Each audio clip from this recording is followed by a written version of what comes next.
V16 ou W18 pour la 800 SEL?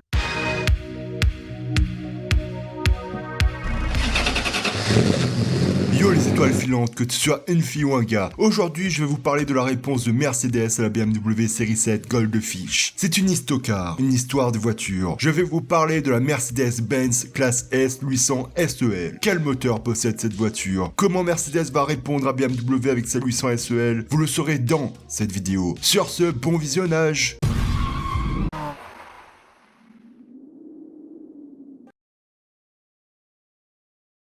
Tout commence en mars 1991. Mercedes-Benz profite du salon de Genève pour dévoiler sa dernière classe S, la génération WD40.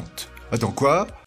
W140 pardon. Cette nouvelle génération de S-Class, comme le disent si bien les anglophones, inaugure sous le capot de la 600 lignes, V8, V12, ce qui en soi est déjà pas mal du tout, mais avec la présentation de la BMW Goldfish quelques années plus tôt, Mercedes se dit « on peut mieux faire les gars !» Et les ingénieurs de Mercedes sont mis à étudier un V16 et un W18 pour la classe S. Mais pour comprendre le souhait de Mercedes de revenir sur le devant de la scène, et quel est l'intérêt de mettre d'aussi gros moteurs, retournons quelques années en arrière. La genèse du projet. Mercedes était le roi du luxe et de l'opulence. Au début des années 60, Mercedes présente la Mercedes 600, l'ancêtre de la classe S. Jusqu'en 1981, cette voiture qui voulait niquer les Rolls-Royce avec son look de limousine pour mafieux fera la joie des plus grands personnages de ce monde, mais aussi les plus gros trous de balle de l'humanité. Personnalités politiques, dictateurs et riches industriels en tête. Fidel Castro, Mao Tse-tung, Pol Pot, Kim Il-sung, Saddam Hussein, Elvis Presley, John Lennon, Hugh Hefner, Coco Chanel, Aristote Onassis, Jack Nicholson et bien d'autres. Tous roulent dans la meilleure voiture du monde, selon les clients dont Mercedes s'inventera. Si bien que dans les années 90, lorsque Mercedes pense à remplacer sa vieille W126, le constructeur allemand voit les choses en grand. Et tout comme la Goldfish, les 600 lignes, c'est bien, le V8 c'est mieux mais pas assez, le V10 c'est mort car compliqué pour la marque, la nouvelle génération de classe S inaugurera alors un big V12 6 litres. Mais les ingénieurs vont encore plus loin, à cause de la bombe à retardement qui aurait dû et peut être commercialisée chez leur concurrent BMW, la fameuse BMW Goldfish V16, un sacré poisson rouge. Nique ta mère. La création de la Mercedes 800 SEL. Pour ce faire, les ingénieurs vont littéralement faire plus gros que leurs concurrents. Kurt Blender, désolé pour la prononciation, un célèbre ingénieur de la marque avait développé un V16 4 soupapes par cylindre, double abracam en tête, donc Dosh, d'une cylindrée de 8 litres, développant environ 540 chevaux pour le modèle 800 SEL. Un V16, tout comme chez leurs concurrents, basé sur le V12 de la marque, cette fois-ci relié à une boîte auto. Mais Mercedes a ensuite hésité à poursuivre ce moteur et à l'introduire en série pour commercialiser ce que BMW a refusé de sortir. Mais ce modèle avec ce moteur ne verront jamais le jour. La Mercedes 800 SEL V16 était donc mort-née. Car en parallèle au V16, les ingénieurs commençaient à développer un W18. Encore une fois, relié à une boîte auto. La raison du V16 et du W18, à part le fait de concurrencer BMW, c'était d'avoir un moteur plus gros, plus souple, plus coupleux et le plus puissant possible sans l'ajout d'un turbo en utilisant le plus de cylindres possible. En revanche, attention, concernant le moteur en W, ce n'est pas un moteur en W comme beaucoup peuvent s'imaginer avec les moteurs en W de chez Bentley, Bugatti, etc. qui sont des moteurs W avec 4 rangées de cylindres. Ceux qui ont lu le premier tome du moteur thermique pour les nuls ou les grands connaisseurs savent déjà de quoi je vais parler. En fait, cette disposition s'est popularisée après les années 2000. Elle était très rare avant cette date.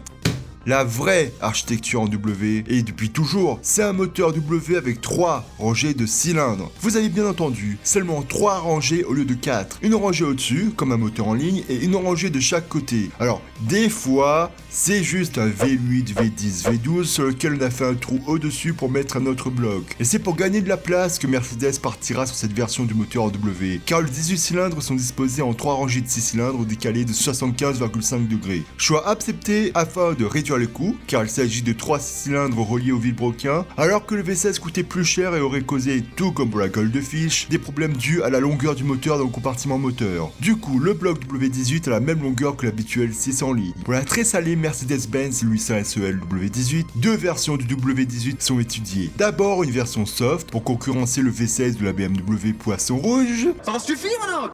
Une version avec 497 chevaux, 750 Nm de couple et 32 soupapes, donc 2 soupapes par cylindre avec abracadabra Soch. Et la seconde, pour titiller les supercars, une version de 689 chevaux, 800 Nm de couple et 90 soupapes, 5 soupapes par cylindre, et Tosh en plus. De quoi en faire la voiture la plus puissante du monde à l'époque. Malheureusement, la 800SL SEL ne verra jamais le jour et donc parallèlement ce moteur n'aura finalement jamais vu le jour. Le V12 6 litres de l'époque était jugé plus adapté pour la classe S, car Mercedes cherchait avant tout un excellent compromis entre confort, performance et douceur. Mais aussi, et ça c'est quelque chose qu'on mentionne rarement, le W18 est un gouffre à problème pour la voiture. Qui dit gros moteur dit radiateur surdimensionné. Il y avait également trop de poids à l'avant, donc il fallait revoir les trains avant et arrière. Les trains manque de place à cause de 2 des 3 rangées posées pratiquement à plat, etc. etc. Et dernier problème, avec les normes qui deviennent de plus en plus strictes, inutile d'avoir l'âme d'un écolo pour comprendre pourquoi le moteur restera uniquement au stade de projet. Voilà pourquoi la Mercedes W140-800 SEL ne verra, comme sa rivale la BMW Goldfish, jamais le jour. À la différence qu'on n'a aucune idée s'il y a eu des prototypes de créer ou pas, et s'il y en a qui sont encore en vie. C'est vraiment dommage, vous ne trouvez pas ? Que ce soit en V16 ou en W18, cette voiture serait une légende aujourd'hui. Finalement, la Mercedes classe S W140 aura 2 déclinaisons du V12. L'un de 394 chevaux et 570 Nm de couple, et une seconde de 408 chevaux et 580 Nm, ce qui était plus que suffisant pour l'époque. V12 qui d'ailleurs aurait dû servir de base pour créer un autre moteur. Un moteur V24, un moteur atmosphérique 4 soupapes par cylindre qui aurait équipé la Maybach pour une puissance de plus de 1000 chevaux. Oh my god! Wow! C'était des tarés chez Mercedes. Ni ironie dans l'histoire, ce qu'il faudra attendre Bugatti pour niquer tout le monde avec à la fois un moteur W, une boîte auto et la voiture la plus puissante et la plus rapide du monde en série.